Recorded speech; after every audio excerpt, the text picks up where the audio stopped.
Principais fatos políticos da região, num bate-papo descontraído sobre política, regado a um bom café. Apoio Senhor Braga Barbearia, a barbearia do Caruaru Shopping.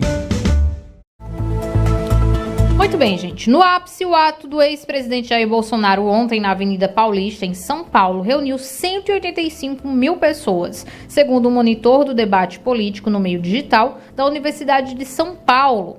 E assim como uma multidão esteve por lá, muitos aliados também compareceram e Marco Aurélio avalia quem esteve no movimento. Bom dia, Marco Aurélio, seja bem-vindo. Laís, bom dia aos ouvintes da Rádio Cidade, bom dia a todo mundo que está acompanhando o Jornal da Cidade.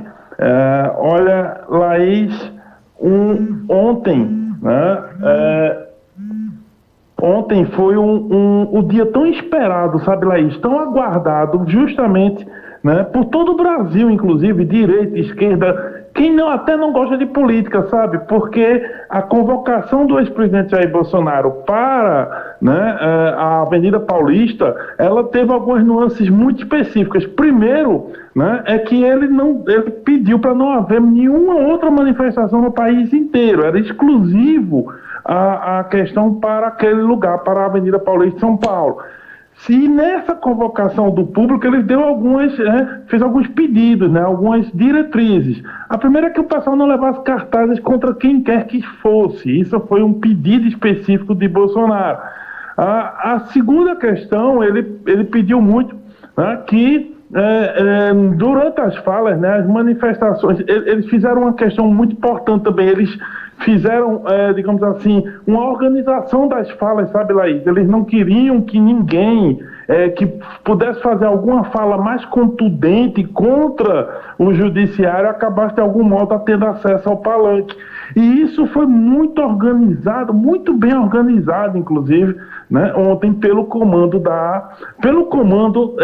do evento. Inclusive o comando do evento pertenceu ao pastor Silas Malafaia, que acabou sendo a pessoa que mais teve assim, o seu discurso mais contundente, Como ele é um líder religioso, ele teve a fala mais contundente, ele citou Alexandre de Moraes, ele foi ali mais, digamos assim, mais na jugular mesmo, do ministro. Ele é um não político, ele não é político, Então ele acabou ficando mais solto para fazer isso. Mas quem comparece ao evento fora Malafaia, organizador?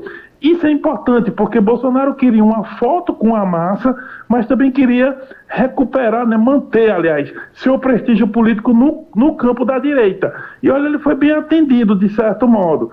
Se você pensar que houve aqui no Brasil que 13 governadores dos 27 foram eleitos explicitamente a partir da plataforma de Bolsonaro, 5 apareceram por lá. Então, o governador de Santa Catarina, o governador de Goiás, o Ronaldo Caiado, o governador de Minas, Romeu Zema, E, claro, principalmente o anfitrião, de certo modo, do ambiente, que era o governador Tarcísio de Freitas de São Paulo. Inclusive, Laís, Tarcísio também teve direito a discursar, os outros governadores não discursaram, Como eu disse, houve muita preocupação do comando do evento de não dar a palavra para todo mundo. Então, o Tarcísio fez um discurso, inclusive o Tarcísio fez uma fala muito parecida com a fala que a gente já ouviu sobre o Lula tempos atrás. Diziam do Lula o seguinte, o Lula dizia que ele tinha se tornado uma ideia, e que se ele fosse preso, a ideia jamais morreria, algo assim. O Tarcísio foi nessa linha, inclusive. O governador de São Paulo falou que o Bolsonaro já não era um CPF, ele era um movimento. Então, esse é outro discurso interessante, que o Tarcísio faz. Quem discursa também são alguns deputados federais importantes no bolsonarismo, Gustavo Gayer e o Nicolas Ferreira. Inclusive o Nicolas foi o deputado mais votado do país, mesmo sem ser paulista. Ele é mineiro, mas apesar disso, esses dois deputados eles tocam fogo nas redes sociais, eles fizeram um discurso muito mais pianinhos, Fizeram um discurso muito moderado, até era estranho ouvi-los sem a contundência, mas isso era parte do que ontem o comando, né, do evento dispôs, disse, olha, é preciso ser nesse tom. E aí, por fim, o principal discurso de ontem é o discurso do próprio Bolsonaro, obviamente. E Bolsonaro faz um discurso realmente numa linha muito paz e amor, bem mansinho, inclusive, para os tons que a gente está acostumado a ver o ex-presidente. Ele claramente falou em anistia, pediu anistia aos que estão presos por causa do 8 de janeiro em Brasília, aquela depredação dos prédios públicos e tudo mais, mas não apenas para eles. Pediu anistia geral e até citou que no Brasil já houve momentos assim como no passado, e houve mesmo, né? Lá em 1979, 1980 ali, o final, já no final da época do regime militar, o Brasil teve também uma lei de anistia, e Bolsonaro faz esse mesmo expediente. Ele pede aos 503 deputados, ou seja, envolveu todos os deputados, pediu aos 81 senadores um projeto de lei que fizesse essa anistia geral, né? E esse é claramente um pedido muito mais de conciliação do que um pedido, né, de ataque às instituições, como muita gente talvez aguardasse isso, né? Então, Bolsonaro conseguiu o que queria, né, a foto.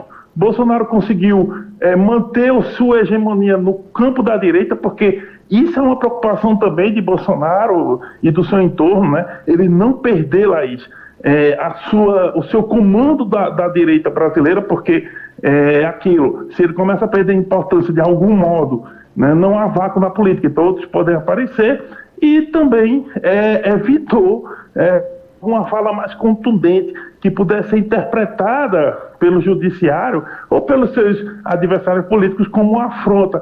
Tudo isso ele conseguiu, né, ali dentro da Avenida Paulista ontem, né, num movimento que mostra o seguinte também, que Bolsonaro tem o controle da direita, tem o comando da massa também que vai para a rua, né, ele conseguiu esse comando da massa, isso não é de hoje, né, e ele conseguiu evitar uma afronta direta ao STF. Pelo menos tudo isso ontem, esse é o saldo. Agora, do ponto de vista jurídico, mudou alguma coisa? Absolutamente não. Né? O judiciário vai continuar, Bolsonaro continua indiciado, continua inelegível, né? As operações, são pelo menos 8 inquéritos contra o ex-presidente, continuarão caminhando e a gente não sabe até onde vão chegar. A questão é que alguns objetivos primários de Bolsonaro ontem, principalmente a foto, o controle do campo político, isso ele conseguiu, e conseguiu com maestria. Você falou aí sobre essa questão jurídica, né? Foi justamente a pergunta do Rogério, o que é que muda juridicamente com as manifestações? Você já respondeu que nada, né? Agora, você falou sobre conseguir o que queria, e duas figuras me chamaram muita atenção ontem, né, nesses manifestos, que foi o Fernando Rodolfo, que estava lá presente, né, aqui de Caruaru, e o vereador Val de Cachoeira Seca.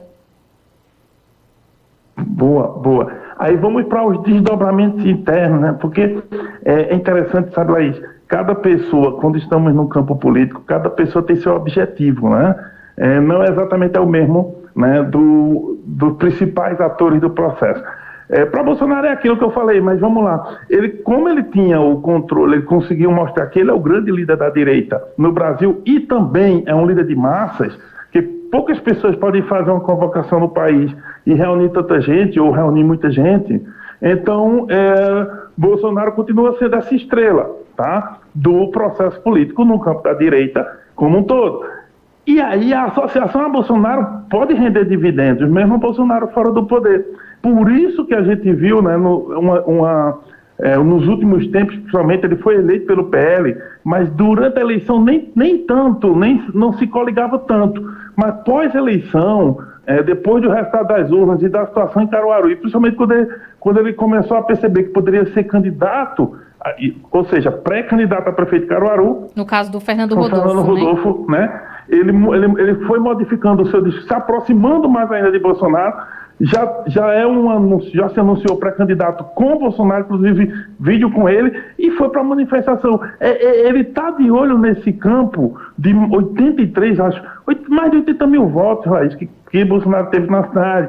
É muito voto, principalmente porque Fernando Rodolfo tem uma votação muito baixa em relação a Caruaru, né? Embora ele teve êxito. é deputado federal, aumentou seu número de votos de uma eleição para outra. Em Caruaru ele perdeu muito, mas, né, se tornando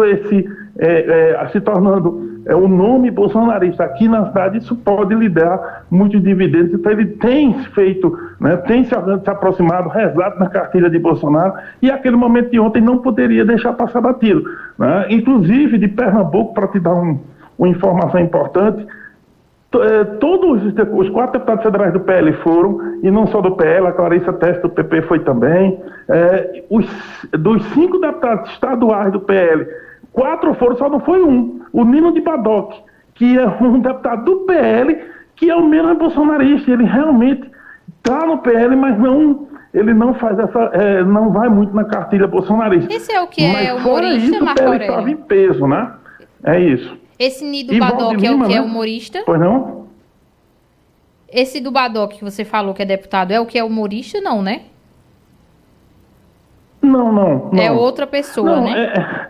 Ele é muito menos... A atuação dele é muito interessante porque ela é mais direita tradicional do que a direita bolsonariana. De todo modo, ontem foi muito claro que ele não é um bolsonarista, porque quem é bolsonarista atendeu o chamado. Inclusive, falando do vereador Val, né? Ele surge lá porque ele é um grande apoiador do Coronel Alberto Feitosa, né? É um puxador de votos também do Coronel Alberto Feitosa na cidade, e isso mostrou que, apesar de, na Câmara de Vereadores, a discussão nacional não ficar tão evidente, existe uma bancada, né? Ali, alguns vereadores que se colocam dentro do bolsonarismo. Mas a chegada de Val, justamente do Coronel Alberto Feitosa, que é alguém que estava ali próximo, né, do palanque, porque estava ao lado de Coronel Meira, estava ao lado do Gilson Machado Neto, ou seja, e portanto ficaram muito próximos de Bolsonaro em algum momento ali durante o evento, mostrou para muita gente que não tinha essa leitura de que Val é um apoiador de Bolsonaro na cidade. Isso amplia também, né, a possibilidade, como eu disse, com 80 mil votos espalhados que podem chegar no campo bolsonarista para a eleição agora de 2024, Val se cacifa, né, para buscar um pouco desse percentual, não só o voto geográfico, né, o voto ali da zona rural, o voto em Cachoeira Seca, que é um voto que, enfim, o voto de vereadores tem essa questão, mas também um voto de opinião, né, o Val passa a ser um candidato que a população que votou em Bolsonaro pode se identificar com isso. Então, aproveitou bem, conseguiu fazer, né, esse auê para si mesmo, ou seja, não é só Bolsonaro em si que está com seus objetivos, mas os políticos no seu entorno também. E isso é importante, principalmente num evento que foi convocado pelo ex-presidente e exclusivo, né, porque foi o único lugar que você podia fazer isso era lá na Avenida Paulista, e aí sim eles conseguiram trazer um pouco esses objetivos para eles. Bem, ponto, né? Mas agora a questão isso vai refletir favoravelmente a Fernando Rodolfo e a Val Lima, aí a conferir, vamos esperar as urnas lá em outubro. Perfeito, Marco Aurélio, muito obrigado pela participação hoje, por trazer essas análises, e amanhã a gente conversa mais um pouco aqui dentro do cafezinho. Obrigada e até amanhã. Até amanhã, Laís. Tá aí Marco Aurélio, que volta às 11 horas com André Santiago e Vitória Oliveira dentro do Momento Cidade Entrevista. O Cafezinho. Vamos tomar um café logo cedo com os principais fatos políticos da região num bate-papo